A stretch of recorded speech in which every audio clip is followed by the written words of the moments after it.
తెల్లవారులు ఇన్ని అంటే 24 అవర్స్ అక్కడ కూర్చొని మీరు అంతసేపు అసలు ఏం చేస్తారు? నేనైతే ఇలాంటివన్నీ పూర్తి వ్యతిరేకం. నేను అసలు పార్టీలో ఇలాగ అందరూ దొరికారు అనగానే కోపం వచ్చి నేను వీడియో స్టార్ట్ చేశాను అంతే. దాని తర్వాత నేను చూసా ఆవిడ కూడా నన్ను ఏవో ఎప్పుడు ఆవిడకి నాకు ఎప్పుడు ఏంటంటే అసోసియేషన్ గొడవల్లోనే కొంచెం ఆవిడ కొంచెం డామినేటింగ్ మనకు పడదు, మనం గట్టిగా మొహం మీద చెప్తాం, అలా అలా అయింది. ఆవిడ ఉండకూడదు, తీసుకోకూడదు అని నేను కూడా కోరుకున్నా. అంటే తీసుకోకూడదు అంటే డ్రగ్స్ తీసుకునేంత పెద్ద పని ఇవిడ చేస్తుందని నేను ఎక్స్పెక్ట్ చేయని విషయం ఇది. అంటే నేనే అనుకున్నాంటే ఏదో తాగుతారు కదా జనరల్ పార్టీలో అలా ఏమైనా ఉంటుందేమో అనుకున్నా. డ్రగ్స్ తీసుకుంటారు, ఆవిడ క్లీన్ చిట్ తీసుకుని వస్తుందనే నా ఎక్స్పెక్టేషన్. బట్ అందుకు భిన్నంగా ఈరోజు ఉదయాన్నే ఆవిడ కూడా శాంపిల్స్ తీసుకుంటే అందులో పాజిటివ్ అనగానే నేనే ఫస్ట్ ఏంటి ఈమె లైఫ్ అంతా ఎందుకు ఇలా పాడు చేసుకుంది డ్రగ్స్ విషయం అంటే చిన్న విషయం కాదు. కూతురు చక్కగా ఎదిగొచ్చిన కూతురు ఎందుకు అవసరమా వెళ్ళడమా పార్టీలకి, ఎవరు పిలిచారు కానీ అనవసరం బలి చేశారా, ఇప్పుడు అవసరమా అయిపోయింది అని బాధపడ్డాం. ఏం చేయగలం మరి?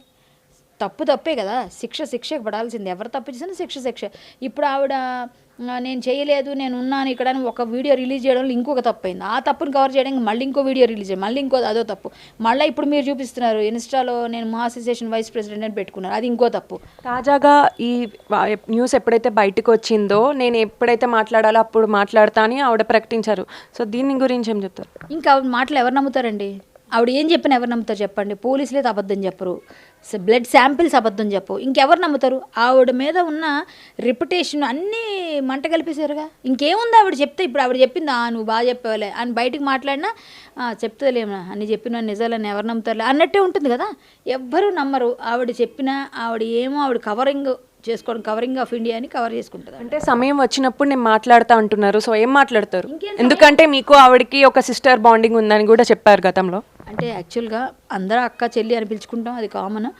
కాకపోతే మాకు అంత రైవలరీ ఏం లేదండి. నేనేమంటానంటే ఇప్పుడు ఈవిడ చేసిన తప్పులన్నింటినీ కప్పిపుచ్చుకోవడం కోసం ఇంకో తప్పు మీద తప్పు చేయడం తప్పు. అదే నేను చెప్తున్నాను. అలా చేయకుండా ఉండాల్సింది. నువ్వు డైరెక్ట్గా ధైర్యంగా నేను ఆ పార్టీలో ఉన్నానంటే అయిపోయేది అక్కడ. నీ నిజాయితీ ఏదైనా ఉంటే అది పర్వాలేదు. ఇప్పుడు నువ్వు ఒకదాని మీద ఒకటి తప్పులు చేయడం వల్ల ఇప్పుడు ఈ డ్రగ్స్ అనేది చాలా పెద్ద మాఫియా అంతా బయటకు వచ్చి తర్వాత ఏమొస్తాయో తెలియదు కదా, ఇంకేమొస్తాయో. అంటే ఎవరి అండదండలు ఉండి ఈవిడ ఇలా మాట్లాడుతున్నారు అది మనకు తెలియదు. ఆవిడకి ఎవరు అండదండ అవసరం లేదు, ఆవిడ నోరే ఆవిడకి పెద్ద అండదండ. ఆవిడ ఏంటంటే డైరెక్ట్గా మన రాడిసన్ హోటల్ టైంలో మీ అందరికీ తెలుసు, టీవీల ముందు వచ్చి రచ్చ నా పేరు ఎందుకు వచ్చింది, నేను ఇక్కడ లేను అని గట్టిగా. ఇప్పుడు ఎందుకు రావట్లేదు అంటున్నా నేను. అదే అంత ఫోర్సు అంత ఇది ఇప్పుడు రావాలి కదా. మరి అప్పుడే అర్థం అవ్వాలి కదా. నిప్పు లేకుండా పొగ రాదు. సో పొగ వచ్చిందంటే అక్కడ నిప్పు ఉంది. ఆ నిప్పు నివిరిగప్పు ఉందా ఎలా ఉందంటే ఇప్పుడు నివిరిగప్పు ఓపెన్ చేసేసారు అక్కడ. జనరల్గా మాలో ఇలాంటి చర్యలకు ఎలాంటి డిసిప్లినరీ యాక్షన్ తీసుకుంటారు? నాకు తెలిసి సస్పెండ్ చేస్తారండి. ఒకటి తీవ్రంగా ఉందంటే మెంబర్షిప్ కూడా తీసేసే అవకాశం. సో ఇది తీవ్రంగానే ఉంది కాబట్టి ఎలా ఉంటుంది ఆవిడ లైఫ్? అది నేను చెప్పలేను కదా. నాకు మీరు అడిగింది ఈ రెండిట్లో ఏదన్నా జరగవచ్చు. కొన్ని సంవత్సరాలు సస్పెండ్ చేయడం, లేకపోతే కంప్లీట్గా తీసేయడం, ఈ రెండిట్లో ఏదో జరగాలి. ఏం జరుగుతుందో తెలియదు. కాబట్టి మా ప్రెసిడెంట్ గారు డిసిప్లినరీ కమిటీ యాక్షన్ అందరూ కలిసి మాట్లాడుకున్నాక ఆమె తాలూకా తీవ్రతను బట్టి ఇప్పుడు దోషి అన్నప్పుడు నిర్దోషి అనుకోండి మేమేం చేయాల్సిన అవసరం లేదు. జనరల్గా వేస్తారు. మేమే అప్పుడు రివర్స్లో మా అసోసియేషన్ మెంబర్స్ని ఇలా మీరు ఇబ్బంది పెడుతున్నారు అందరి మీద మేమే కేసు వేసే అధికారం ఉంది. ఇప్పుడు ఆవిడ దోషిగా నిలబడింది. ఇప్పుడు మేమేం మాట్లాడతాం? ఎవరైనా మాట్లాడలేరు. కాబట్టి ఆవిడ్ని ఇలాంటి వాళ్ళని ఇక్కడ ఉంచొద్దని ఏదన్నా తీసుకునే అవకాశం ఉందని నేను ఎక్స్పెక్ట్ చేస్తున్నాను. వాళ్ళ వైపు కాదు, ఖచ్చితంగా యాక్షన్ అయితే ఉంటుందని నేను అనుకుంటున్నాను. చేసిన తప్పు. హేమతో పాటు ఇంకెవరెవరు ఉండొచ్చు అని మీరు అనుకుంటున్నారు? మీ దృష్టికి ఎవరి పేర్లు వచ్చాయి? నాకు అస్సలు తెలియదు. ఒక ఈవిడి పేరే తెలుసు. మిగిలిన వాళ్ళందరూ ఓపెన్గా వీడియోస్ పెట్టారు కదా. సో వాళ్ళు అసలు ఉండే అవకాశమే లేదు. సో ఈమెతో పాటు ఇంకెవరున్నారో తెలియదు. ఎవరో మోడల్స్ ఉన్నారని అంటున్నారు. ఎవరు అనేది మనకు తెలియదు. అమ్మాయిల అబ్బాయిల అసలు నాకు ఈ విషయంలో పబ్బింగ్ల విషయంలో నన్ను అడిగితే వేస్ట్. ఎందుకంటే నాకు తెలియదు. నాకు ఓన్లీ టీవీలో మీలాగే చూసింది విన్నది. నేను ఆవిడతో ఉన్న పరిచయంతో ఎందుకక్క ఇట్లాంటివి చేస్తావు, నోరు పడేసుకోక, ఇప్పటికైనా జాగ్రత్తగా ఉండు అని చెప్పాను. అయినా ఆవిడ పుట్టుకతో వచ్చిన బుద్ధి పుడకలతో కానీ పోదంటారండి. ఆవిడ ఎట్లయినా ఆవిడ అలాగే మళ్ళీ గట్టిగా మాట్లాడతారు. చూడండి మీరు మళ్ళీ ఖచ్చితంగా మాట్లాడతారు. తప్పు చేశారా చేయలేదా అన్నది వెళ్తే పోలీసులు నిర్ణయించాలి. పోలీసులు ఆవిడ స్టైల్ ఆవిడదే, మనం ఏం చేయగలం? హేమ పేరుని కాస్త కృష్ణవేణిగా మార్చుకొని చూసారా, ఆవిడ పేరు కృష్ణవేణిగా ఎందుకంటే ఒకవేళ ఏదన్నా ఎక్కడికైనా వెళ్ళేప్పుడు హేమ అంటే ఓపెన్గా అందరికి తెలిసిపోతుంది, కృష్ణవేణి అని చెప్తున్నారు. ఆవిడ పోలీసుల దగ్గర కూడా నా విషయాలు బయట పెట్టకండి అని ఎమోషనల్గా బ్లాక్మెయిల్ చేసి ఏడ్చి తన పేరు రాకుండా కాపాడుకున్నారు. దానికి సంబంధించి ఆవిడ ఫామ్ హౌస్లోనే ఉన్నానని వీడియో రిలీజ్ చేశారు. అలాగే నెక్స్ట్ డే చికెన్ బిర్యానీ ఎలా చేయాలో చూపిస్తాను వీడియో రిలీజ్ చేశారు. అంటే బుకాయిస్తూ దాంకుంటూ మళ్ళీ ఇప్పుడు పెద్ద కేసు అయింది అది. సో హేమ లైక్ ఏమని అనిపిస్తుంది మీకు? ఇదంతా చిన్న కేసు, పెద్దది ఆవిడే చేసుకున్నారు.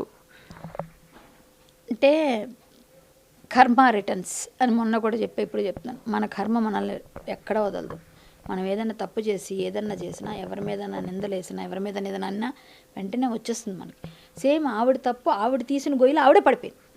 అంటే ఎవరు చేయక్కర్లేదు, మనమే తవ్వేసుకున్నట్టు గొయ్యి తవ్వేసుకుందామే.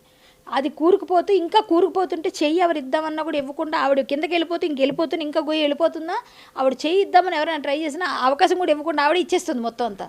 సో ఇంక మనం ఏం చేయలేం. స్వయంకృతాపరాధం అంటారు కదా, స్వయంకృతాపరాధం. పేరు మార్చడం, ప్రతి ఒక్కరికి అట్లా అంటే అక్కడే ఉండి మిస్లీడ్ చేయడం, మిస్గైడ్ చేయడం, ఇవన్నీ కూడా చేసి ఆవిడంతటా ఆవిడ ఇరుక్కున్నారు ఊబిలో.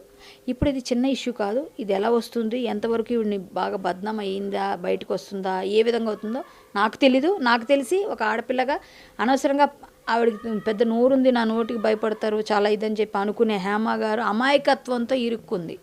ఆ అమాయకత్వం చూసే కొంచెం జాలి అనిపిస్తుంటుంది అప్పుడు. అంటే భవిష్యత్తులో ఫిలిం ఛాన్సెస్ మీద ఎలాంటి ప్రభావం ఉంటుంది ఇది? అంటే నాకు తెలిసి భవిష్యత్తులో సినిమాలకి ఏముంటుందో నాకు తెలియదండి. ఆవిడకి బాగానే సర్కిల్ ఉంది కాబట్టి సినిమా పరంగా ఆవిడకి ఏమవుతుందో నాకు తెలీదు. పర్సనల్ లైఫ్ అయితే మాత్రం బయటికి వెళ్తే ఇప్పుడు ఒకటి రిప్యుటేషన్ అంటే ఆవిడకి ఇంకా ఒక నమ్మకం అన్నది పొగట్టేసుకున్నారు జనాల దగ్గర. ఇప్పుడు నమ్మకంగా ఆవిడ ఏం మాట్లాడినా ఆవిడ నమ్మరు.